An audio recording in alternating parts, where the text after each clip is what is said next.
Good morning again. This is the 29th of September 2020 and it's time for another Aughty Thoughty.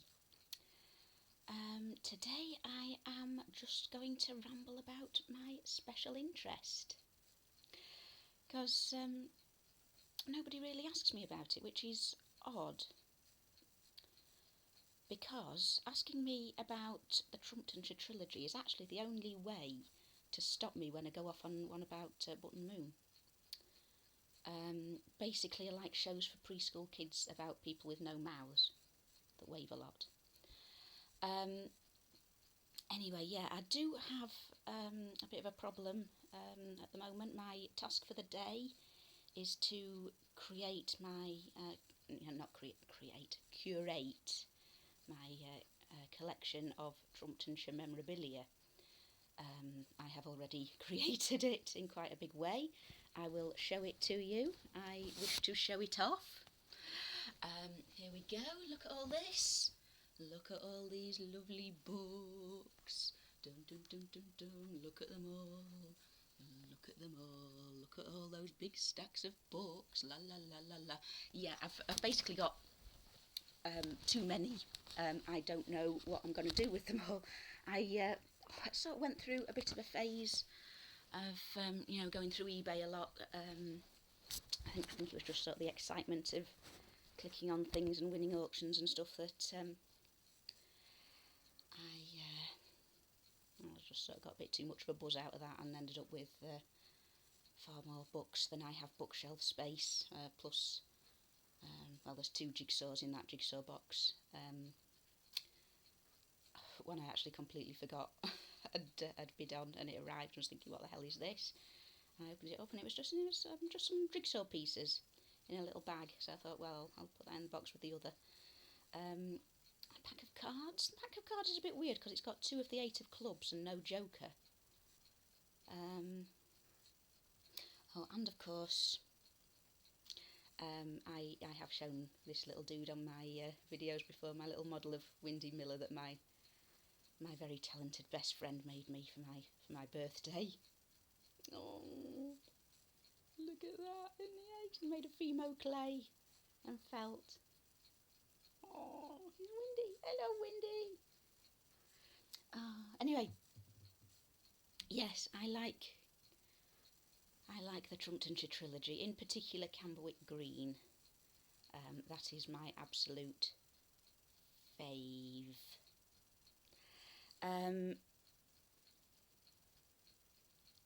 What happened was, I was kind of vaguely aware of it from watching clip shows. I mean, I've always had a thing about TV from before my time. When the nostalgia shows were really big about 20 years ago. They were showing lots of sort of compilations of old TV shows. Top 10, top 10 of this, top 10 of that, top 100 of the other. And Cambodia Green just kept coming up, and of course Trumpton. Jiggly never appeared. So I'd kind of heard of it, and I was aware that it was a thing, but I'd never really seen a full episode until last Christmas someone bought my son the DVD. And I put it on. I thought, this might be interesting. I'll watch it with him.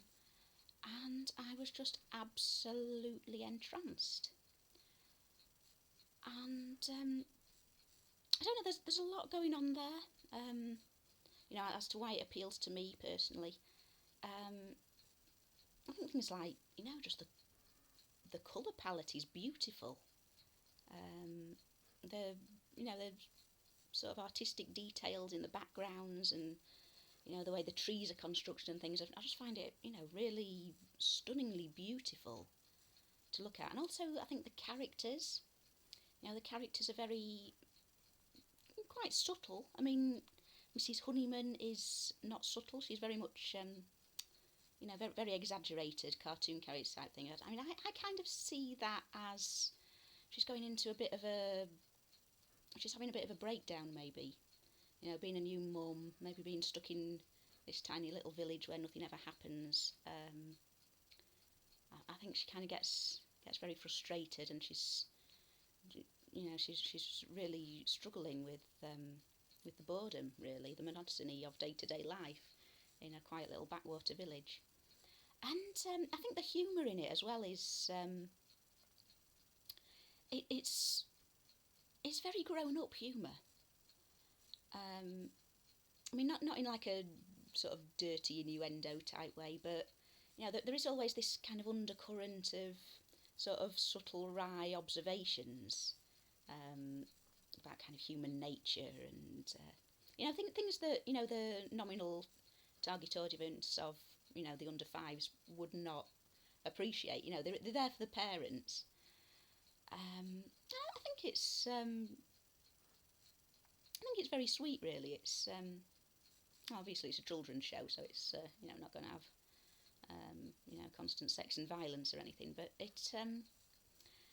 do just think it's a really nice vision of a lovely little community where by and large people get along and help each other, and sort of make their own entertainment. I have discussed Windy Miller before. He is my absolute favourite fictional character ever. I think he's just an absolutely amazing depiction of someone with autism. I think he's yeah, honestly, I'm kind of very serious about that. I think that's another of the sort of hints of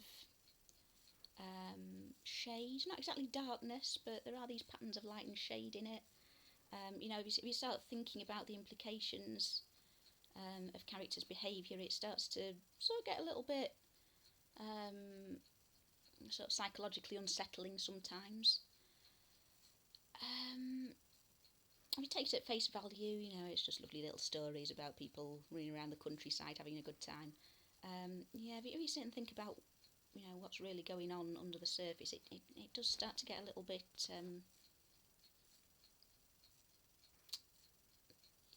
there's hints of slightly worrisome things going on there. And I think Windy Miller is an absolutely fascinating complex character. And he's very very much loved, much loved part of our culture almost. Every time he's mentioned, people sort of smile. Oh, Windy Miller. I think people quite often sort of make judgments about it that I don't really know where they get it from. This idea that he's kind of a bit of a bumpkin, he's a bit dozy. He's not at all. He's very much the hero of the piece. He's very clever. He's very talented at a lot of things. I think maybe just because he lives sort of out in the countryside in his little windmill doing his thing. Probably doing the same thing he would have been doing several hundred years earlier. Living very much off the grid. And, that kind of jars with the 20th century sensibility of modernisation. And there is that sort of conflict with Jonathan Bell, who is the farmer. He's very much a capitalist. He's always buying new things, new machines. Keeps battery chickens. He's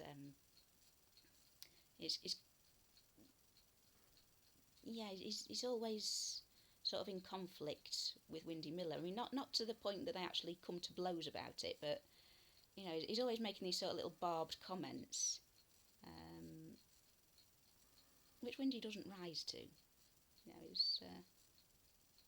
He keeps very calm about it all. And I think Windy Miller is very much an anarchist, in the true sense of the word. He likes to do his own thing. He doesn't really respect any kind of authority. Pedals his little tricycle into the village to get his food, and then pedals it back to his own little world up on the hill where he keeps his animals and his windmill and does his job. Um, he's not really concerned about, you know, making profit or anything. He kind of mills for the sake of milling almost.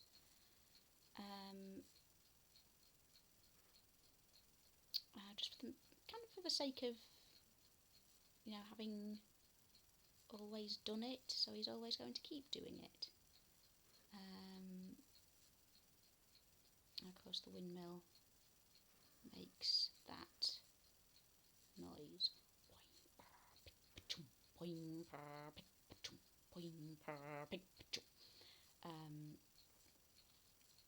That is so well known. I think what puzzles me a bit about the Trumptonshire Trilogy in general is that to say it's supposed to be a cult classic, and it always comes up on these clip shows, and you know, so many people remember it so fondly. There isn't really a fan base online. I mean, I have looked for one. I've looked for people who would be interested in listening to me natter about my fan theories all day. But no, there isn't one. I found 2 websites made by fans that one of them seems to be pretty much dead.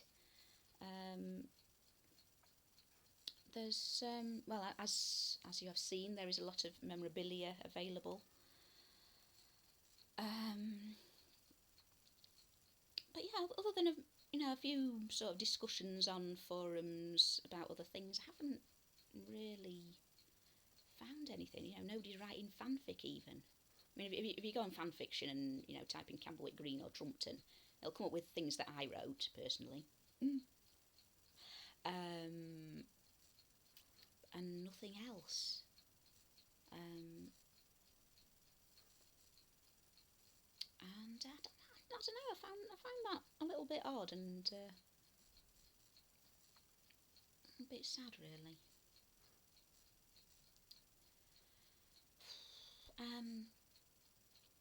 Yeah, I mean, I do notice a lot on you know, the DVD reviews and things. As I say, these discussions going on in other forums, that there seems to be sort of quite a few perceptions about it that I don't really understand. You know, where people are coming from. Like they say, oh, this is an innocent show from a gentler time. I think, well, what do you think goes on CBeebies these days?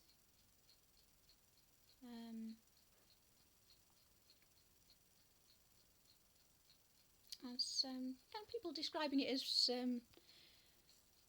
you know, being,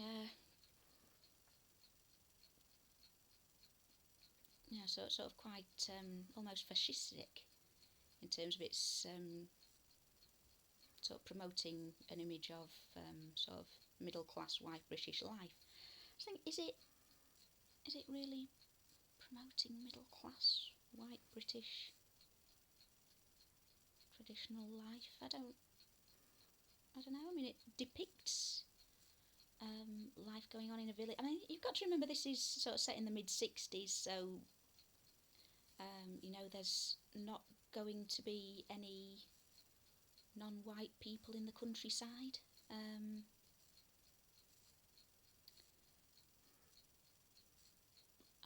Are they middle class? I don't know. Maybe some of them are. Jonathan Bell certainly is, and Dr. Mop is, but I don't know that they all are. I mean, they've all got different jobs.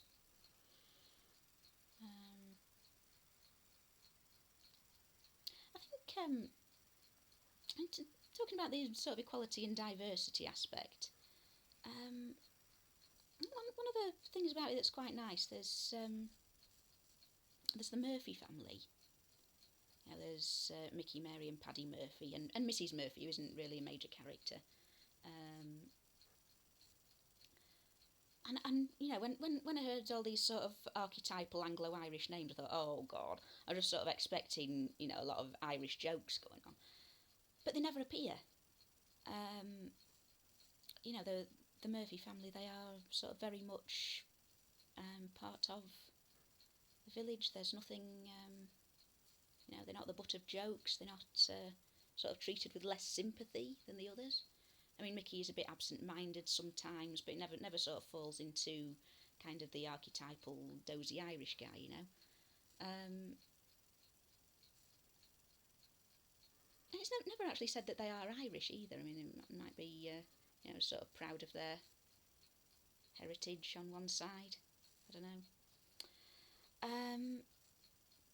And also it sort of comes into some criticism about the role of women as well. I mean, yeah, there's that sort of thing that you get in children's programmes a lot, where there's sort of a really big discrepancy between the number of male characters and female characters. But I don't think that the women are particularly stereotypes or treated negatively in any way. I mean, there's Mrs. Dingle. She's the postmistress. She's professional woman. Presumably a widow. She's definitely Mrs. Dingle, but no Mr. Dingle ever appears. I mean, even in the sort of annuals and bedtime storybooks and things, no writer ever mentions Mr. Dingle or any Dingle children. It's quite interesting. She's very much her own person. I write her in fanfic as a war widow. She married quite young. Her husband went off to war, didn't come home, so she made a little life for herself as the postmistress of the village. And a writer as well has been in a post-work relationship with Peter Hazel as well. They do sort of have an odd closeness, I think. Sort of goes a little beyond postman and postmistress, I think. Of course, it is just a very friendly little village. Everyone says hello to each other and waves. And I mean, there is a scene where they dance together. There's a scene where he's leaving the post office and he keeps going back and waving. There's a scene where in the middle of the day, after he's posted all his letters, he comes back to the post office and he's just sort of lurking in the back of the shop while Mrs. Dingle's talking to Jonathan Bell, and he's thinking, what's he doing there? What's he waiting for? And for me that sort of adds up to there's something going on between these two.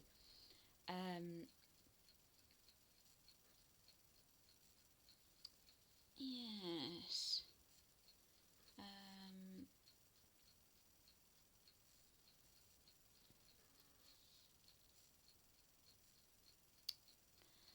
Of course, all the vehicles are very nice. Lots of little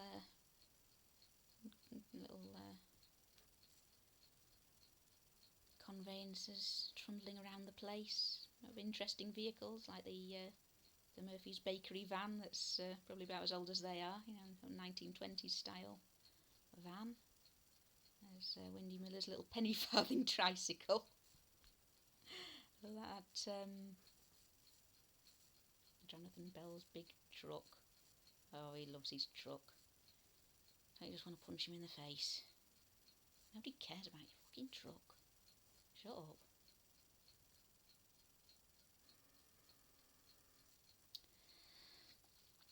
I think as well what a lot of people forget about Cambodia Green. They talk about it as it's sort of very safe and twee and lovely, but it's, for the time it was made, it was absolutely groundbreaking.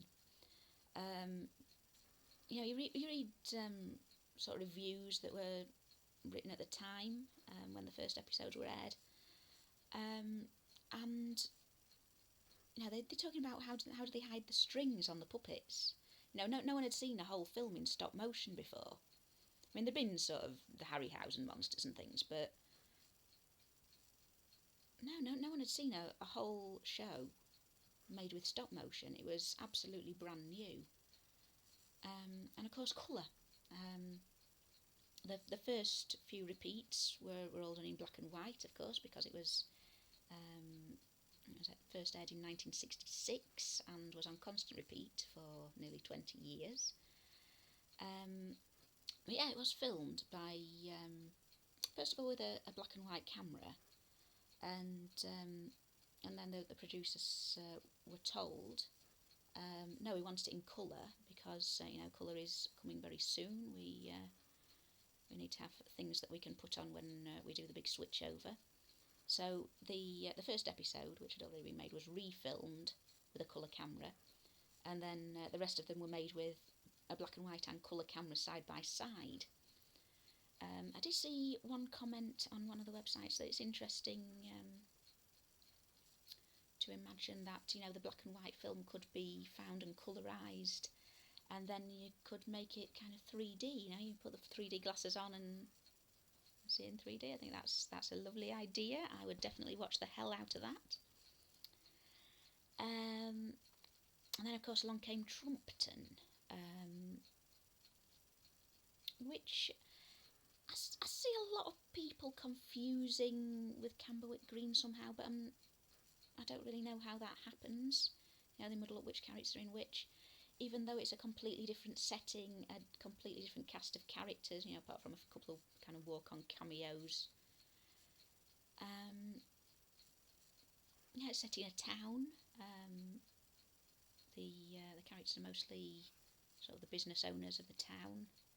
The protagonists, lead protagonist, would it be the mayor? Might be Chippy Minton and his son Nibs, and their very, very 60s van. Miss Lovelace comes into it quite a lot, the milliner. Mrs. Cobbett, the flower seller. Again, she's someone who appears in a lot of the stories, but there's never a Mr. Cobbett or any little Cobbetts. She's another one who's kind of universally assumed to be a widow.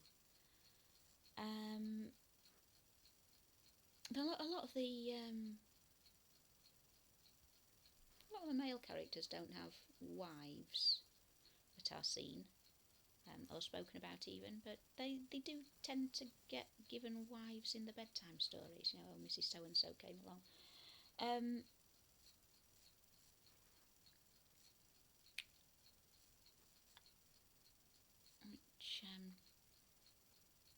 then there's the fire brigade in Trumpton. The famous Pew Pew, Barney McGrew, Cuthbert Dibble and Grubb, and of course Captain Flack, who appear at the end of every episode. It's very, very much the first 10 minutes of the episode is the build-up to some sort of excuse to call the fire brigade, and then the fire brigade arrive, and Captain Flack says, "Elevate," and the little cherry picker thing goes up, and it goes, when whatever has happened, he says, "Descend," and the little cherry picker comes down, and the day is saved. It's not so much a sequel to Cambodia Green as a precursor to Casualty. I don't really connect to it quite as much on a personal level as Cambodia Green. I think maybe the setting in a town, I kind of find that a little bit claustrophobic, all the tall buildings and things. And you kind of know what's coming at the end. Oh yeah, the fire brigade are going to sort it. There's never any sort of suspense.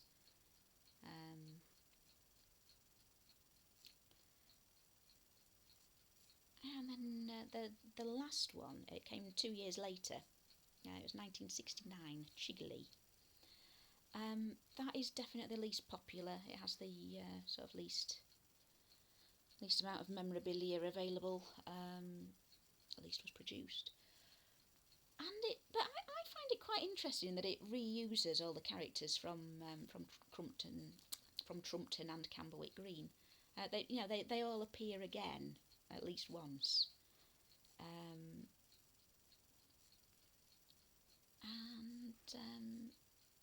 It's a bit weird. It's a bit of a mishmash. I mean, I read the story of how it was put together, and it just sounds like every idea the producers wanted to to use was rejected and tweaked, and so it came out very very bitty really. It's kind of, there's a Biscuit Factory, and there's the sort of country house Winkstead Hall, and there's a railway, and there's a pottery, and there's a wharf, and yeah, it's just like they sort of had this idea and they had that idea and used a bit of this and a bit of that, and that had to be changed, and something, it got a bit rushed over there, and it doesn't really hang together particularly well, I think. And it introduces the characters of Lord Belborough and his butler, Mr. Brackett. I think aren't particularly likeable or relatable characters. I mean, Lord Belborough, he's kind of a philanthropist. He likes to drive his little train around and give people rides, and he sort of buys a Dutch organ so he can play a little tune for the Biscuit Factory workers to have a dance, and he sort of does things like that, and then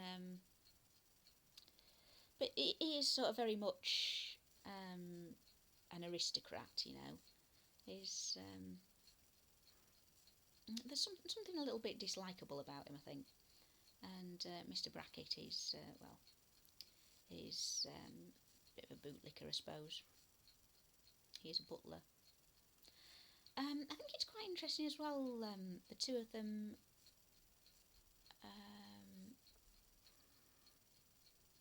It's. I mean, I wouldn't say it's a fanon detail as such. But there are these, not exactly hints, maybe suggestions.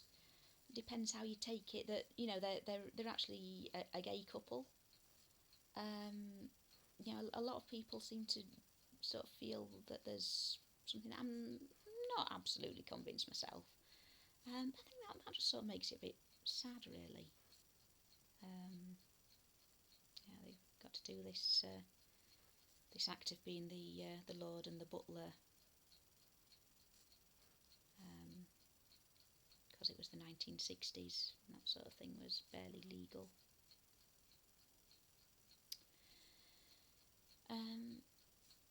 But yeah, they're not particularly sympathetic characters, I don't think. And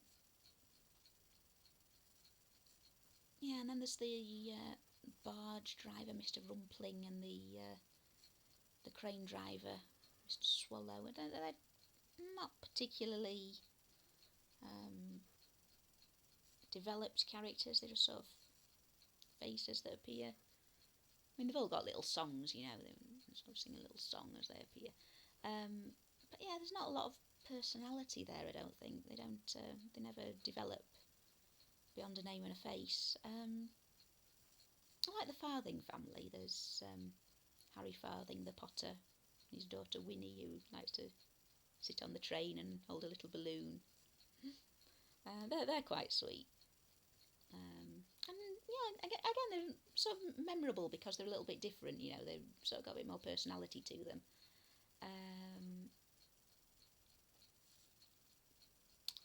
And the idea of the pottery, and you see him making the pots, and I think that's that's something that's quite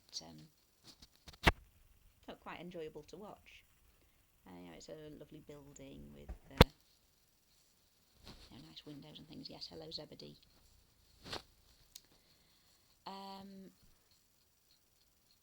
Yes, you're very cute, aren't you? Yes, I love you too.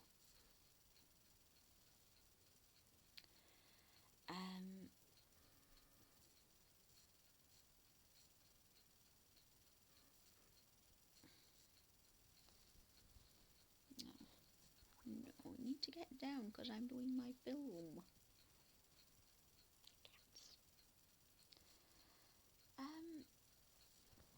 So yeah, I mean, it does puzzle me a bit that it's there are only the 3 series made, and most of the other shows that you can compare it to, like Postman Pat, Fireman Sam, Thomas the Tank Engine, etc. They sort of went on and became perennial classics that have just gone on for decades. There's one series of Camberwick, one of Trumpton, one of Jiggly, and they got repeated.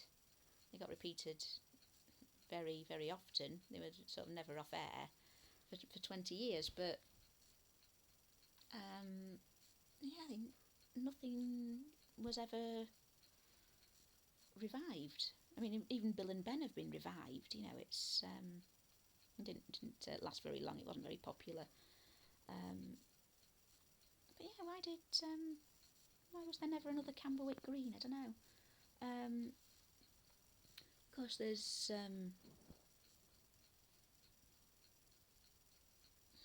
Zebedee. Stop it.